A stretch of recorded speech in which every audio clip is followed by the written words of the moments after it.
We can riff a little if that's his car right there. If that's his car right there, we can riff. Yeah? Okay. Yeah. All right.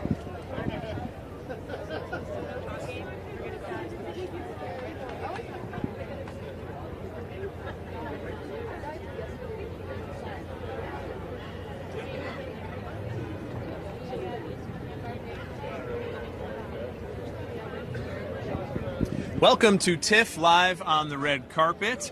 We are your hosts, Mike Hogan, Digital Director at Vanity Fair. And I'm Katie Rich, Deputy Editor of VanityFair.com. And we're here at the premiere of Breathe, where the crowd is already so pumped up. This is very exciting. Yeah, we've got a great crowd here tonight. They are excited to see Andrew Garfield, to see Claire Foy, and Andy Serkis, the director. This is his directorial debut, although it's not the first film he ever directed. Yeah, he directed also an adaptation of The Jungle Book, but that film is so complicated in its post-production that this one is coming out first, which is not a bad problem to have, I'd say, that you have two movies and they're both looking pretty successful. And that's right. Here's Andrew Garfield, the star of the show. Yeah, wow. And stepping out of his car. I like that they cheer whenever someone pulls up and then they see who's in it and it's Andrew Garfield and they really start going wild. We have a lot of really excited Andrew Garfield fans waiting to see him here.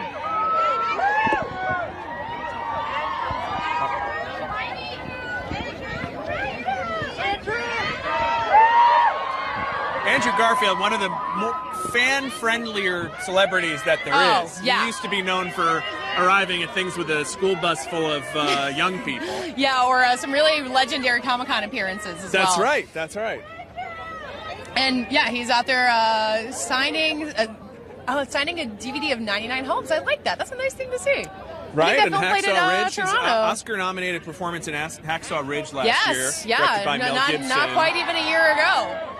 So in this film, and we'll talk to him about his role in it, but he plays Robin Cavendish, who is this real-life man who was stricken with polio, and he and his wife, who's played by Claire Foy, were kind of inspired to really work to improve the situation for disabled people and kind of make a difference in the world. So we can talk to him about that. He's going to join us up here. Andrew Garfield, welcome. Hey, how are you? Good to see you. Good to see you too. Thanks for joining us. Thank you for joining us. Hi. How are you? We were just talking a little bit about Robin Cavendish and kind of this incredibly inspiring real-life figure that you play. What did you find that inspired you about him? Oh, what's not to be inspired by? I think the fact that he was living such a rich life and then he got struck by this terrible disease, but then continued to live an even richer life. I think that's a kind of testament to, I don't know, the spirit of all human beings. I think he represents all of us in that way, our potential to continue living meaningful lives even amidst such tragedy. You know, your character starts out at the top of the world, but he contracts polio, and that presents challenges for you as an actor. Can you talk about how you approached kind of not being able to use parts of your body in this performance? Oh yeah, sure. I mean, yeah, it's obviously it was a huge part of his life and a huge limitation that he had to figure out how to live with, and in the same way I had to figure out how to authentically recreate that as an actor. And do justice to it, because obviously I'm never going to fully understand what that experience is. Right. In my life so far, I haven't. I'm very, very, very privileged in that way.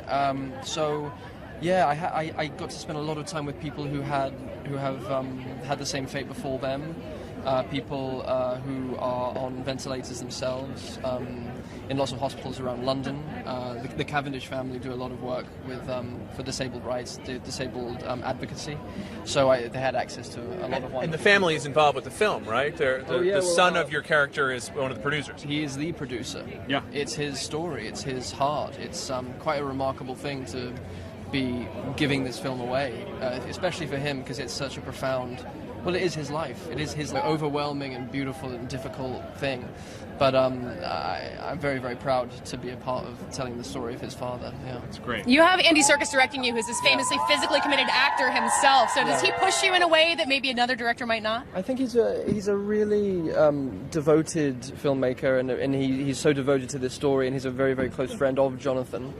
And I think that meant that his heart was as fully in it as if he was part of the family in that respect. So. Well, we have a gift for you. This sign is being handed out by one of the sponsors today. We'll be waiting for you down the red carpet. That's for you. Very lovely. Thank you very much. Thank you so much. Congratulations on the film. We're really excited to see you in it. All right, thank you so much. Thank you. Thank you, Andrew. Enjoy. And the crowd goes wild.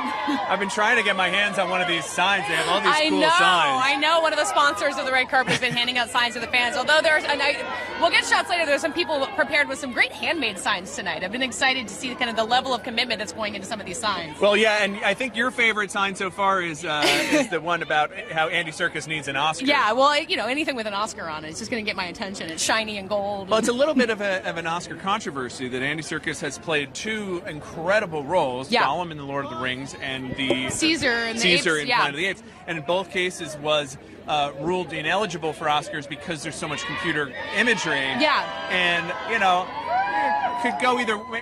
I'm sure there's a debate to be had, but there's a lot of fans who think that's just not fair. And I think that he's bringing something. especially with the Lord of the Rings films, because they were, Return of the King won Best Picture. They were in the hunt every year, and his performance, you could just see so much the human element in that CGI character. We complain about films that have too much CGI; they don't have humanity to them. But when Andy Serkis is playing a character, even though he's computer generated, you feel the spirit behind that. Well, speak of the Gollum, Andy Serkis is arriving we right believe here, so. and we're going to get a chance to talk to him. Yep, you know when they show up behind the car. He's looking like a pretty happy guy. You can't blame him. Again, an unusual situation here. He's the director of Breathe, his first film to come out, but not the first film he directed. Yeah. He previously directed The Jungle Book, which is still in post-production. Yeah, and he's been, we're talking about how he played these, famously important computer-generated roles, and he's been a real champion for that for other actors. He's brought these other actors into the Apes franchise and really kind of, helped convince them that this is, a way for acting to go forward in the future. Oh, great! Right now we have Jonathan Cavendish, the producer of the film. Hi. Welcome! Congratulations! Thanks for joining us. Hello! Thank you so much. What a big night! Big night! Big night! Well, Andrew Garfield was talking about how important it was to have you kind of there as kind of the keeper of this story. So how do you do that and not, sit there and tell the actors no, this isn't what our house looked like. This isn't exactly how it happened. It's a good question. They asked me a lot of advice, and I told them, how it was, and then I said, I don't want it to be how it was, I want it to be how you want to make it. Embody the spirit of the characters, and he's done that absolutely extraordinarily. It's an amazing, extraordinary performance. How did you go from being a partner with Andy Serkis to you collaborating with him to bring this story to life? At what point did you say, wait a minute, there's a movie here? Well, I thought there was a movie there about 10 years ago, before I was partners with Andy. Oh, okay. But so when we became partners, and I'd created the script with the writer Bill Nicholson, and Andy read the script, and he came up to me and he said, because we were thinking about other directors, and he said, can I direct it? And I said, absolutely, totally you can, sure you can, because part of the idea of our partnership was that we would make films together, so what better than to make a film like this together? And he's done an incredible job. Incredible job. Was there a sense that maybe you wouldn't have wanted a director you didn't know to tell this story, that you needed someone you trusted already? Yeah, that's absolutely true. And by an amazing coincidence, Andy has a house in the same village as my mother, by total chance. Ah. So he knew her very well, and it made a lot of sense for him to tell this story. And as I say, he's done brilliantly. Amazing. Well, thank you so much for joining us, and have a fabulous evening. Congratulations. I can't imagine what it would feel like to hand over my life story. I mean, I don't have a story as remarkable as this one, but that's a lot of pressure.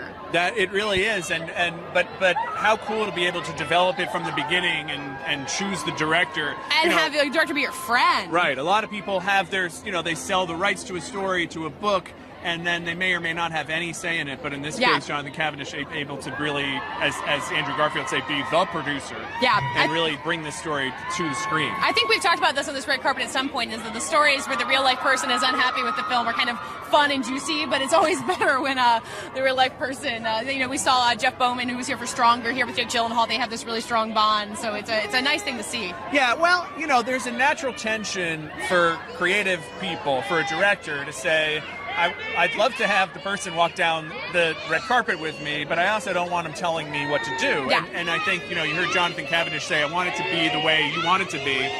That's a brave thing to do, too. That is the way you're going to get a good result, I think, rather than trying to micromanage a process like that. Yeah. We have Andy Serkis is coming close to the sign that we've all been admiring. Close to our favorite sign with the Oscars drawn on it. And then the crowd is chanting his name. There's always some good chants going on around here.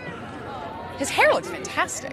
Really? I know we need to. I know we're supposed to ask about the films, but I may We've been need saying to we're not ask going to about the hair. Yep, there's a... There it is. Oh, it's a new give version Andy of the Serkis sign. all the awards, not just an Oscar. All of the awards. Hashtag Oscar for Andy. We're gonna have to start tweeting about that.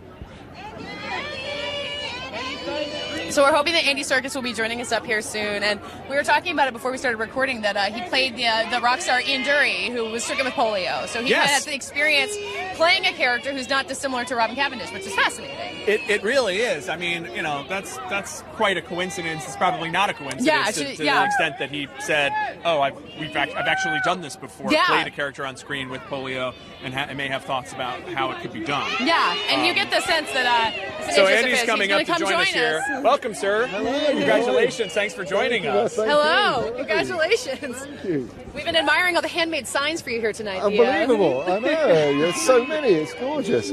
So the first question we want to ask you is, you are known for your 100,000,000% commitment to roles. As a director, do you find yourself saying, like, let me not overdo it with this guy and give him room, or how does that work? Oh, no. I'm an actor, and I understand what it needs, what actors need when they're being directed, which is space to create their roles and actually collaborate. So I was so lucky with this cast because they were the most extraordinary cast. I mean, Andrew Garfield, who you just met, and Claire Foy, you know, just were brilliant in their roles. And my job was very easy with them, you know, and really it was to judge the tone of the story and to make sure that worked and flowed, and worked very closely with Bob Richardson, our amazing DOP. So it's, no, I mean, I understand what an actor needs, I think, and that's many directors don't actually, I have to say, you know, who don't understand the needs of actors. Right.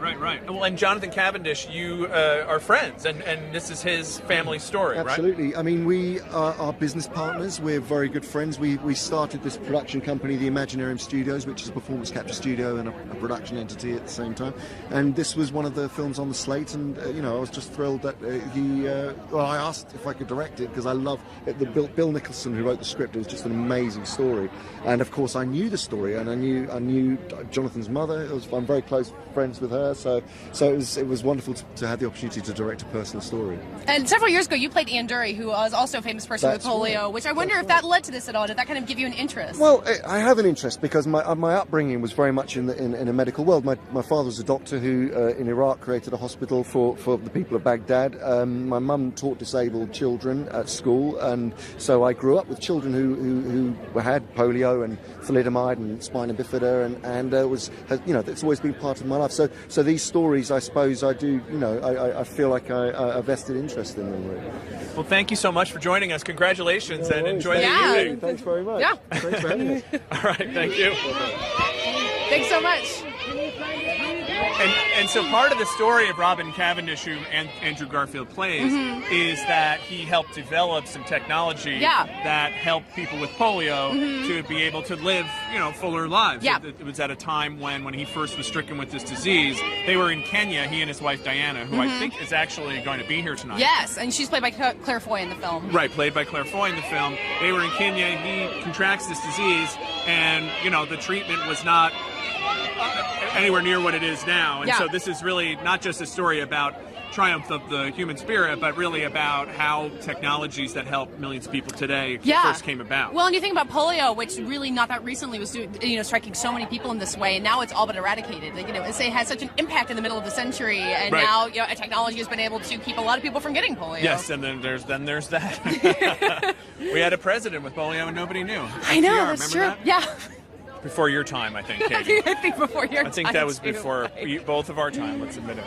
Andy is doing some very elaborate Yeah, signatures here. we If got he tries to do that all maps night, he's never going to get in the theater. I know. We've got He needs a line, basically. Yeah. An A.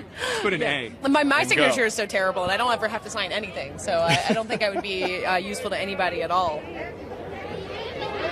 So we're excited to see Claire Foy on this red carpet, and I think she's in a really interesting spot where she's become so famous for playing Queen Elizabeth on The Crown. You know, this is the show that we all binged last year, and now she's kind of taking on like a big starring role and doing something totally different. And it's really interesting when you first see someone in a role that's so indelible, and then you see them in something else. You kind of learn so much about them as an actor. Well, and for somebody in a position like that where they're starting to be associated with a role that goes into like meetings, people feel a little bit more intimidated by her than maybe they would, and because she's the queen. I don't know. Actually, is there some protocol that we should use when we meet her? I don't know. We're in also Canada, hope she has a corgi. I would like there to be several corgis. You should have brought here. your corgi. You have Well, one maybe we waiting should at just home. talk about corgis. That may come up. Maybe she hates the I corgis. reserve the right. I don't know. I don't know if corgis Let's are good watch actors Claire or not. Foy, Yeah, instead of just arrive, talking because about her. that's better than me talking about corgis. So it's not just us who are obsessed with the Yeah, crown. yeah, You can it tell. seems to be. Oh, it's not. It's producers. Okay. I love you, Claire. I love you. God save the queen. God save the queen. God save the queen. God save the queen.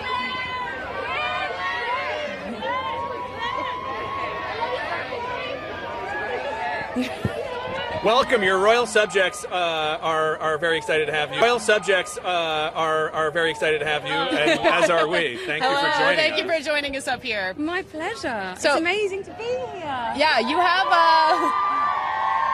have a director who has a lot of very devoted fans. He's usually the actors, but the director in this case is Oh, I know. He's a complete upstager. We might as well not be here. Not true. Not true. What's it like acting opposite Andrew Garfield? I mean, how He is seems that? like a hard guy to fall in love with. Oh, it's really difficult. It's not. It's not acting really. He just is there the whole time, and he's always different and always trying something new. And it was just a dream, to be honest. I just couldn't believe my luck. He was, the story was incredible, and the director, Andy, was amazing. But Andrew was the main reason I wanted to do it, because I just think he's just like no one else, really.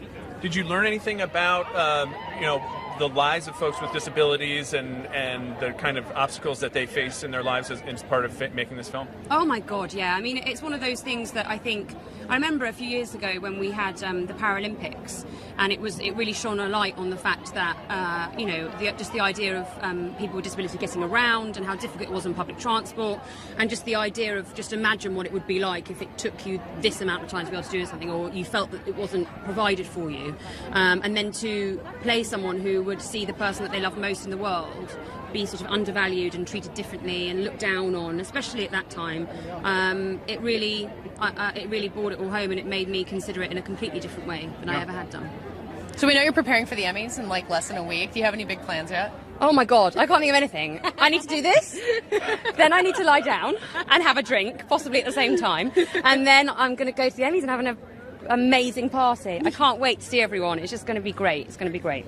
And I just need to tell you that I have a corgi named Bobby Sneakers, and I just want to know, are there going to be more corgis? Sorry? Can we keep... You have a corgi? Yes, I do. Called Bobby Not Sneakers. here. His name's Bobby Sneakers. Why isn't he His here? name is now. Yeah, I regret this too. Amazing. I just want to know. Wait, sorry. Why a corgi? Why did you choose a corgi? It's my fiance's. I inherited the corgi when we started dating. So Well, keep a he holder. now likes keep a me. holder, because that's amazing having a corgi. You're a brave man. do you have any good corgi stories for us? They like cheese. Does Bobby Sneakers like cheese? Like Cheddar cheese. He does. He does. Yeah, but they really love cheese. Yeah. And they are He also willful. likes strawberries, oddly. Really? Yeah, try it. Oh, okay. I'm not going to be around corgis anymore because I'm hanging up my crown. So Hanging up your corgis? I'm not going to have the opportunity. But the next time I see a corgi, I'm going to force feed it a strawberry and see how it goes. And it'll be the world's only corgi that's allergic, and then Oh God, yeah. All right. Well, thank you so much for joining us. Yes, thank you. And Congratulations. enjoy the evening. Congratulations. Clearly, we should have been talking about your dog the entire time. Why didn't I bring that up much sooner? No. Well, when you have a dog named Bobby Sneakers, that really is kind of your ace in the hole Yeah. Well, I'm to tell scoring everybody points about. with his mom, my fiance. Oh, by yeah, I bringing hope that she's up. watching. Yeah, I hope so too. You should have told her to tune in. So we're watching Claire Foy go down the row. Where Claire Foy they're is- still chanting "God Save the Queen."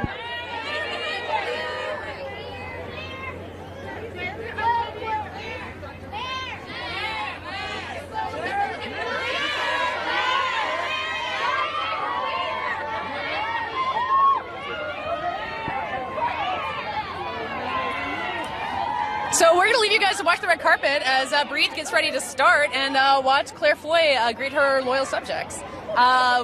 Take a look, and we'll be back with you later this evening. Enjoy the rest of the evening. Yes, we'll see you later.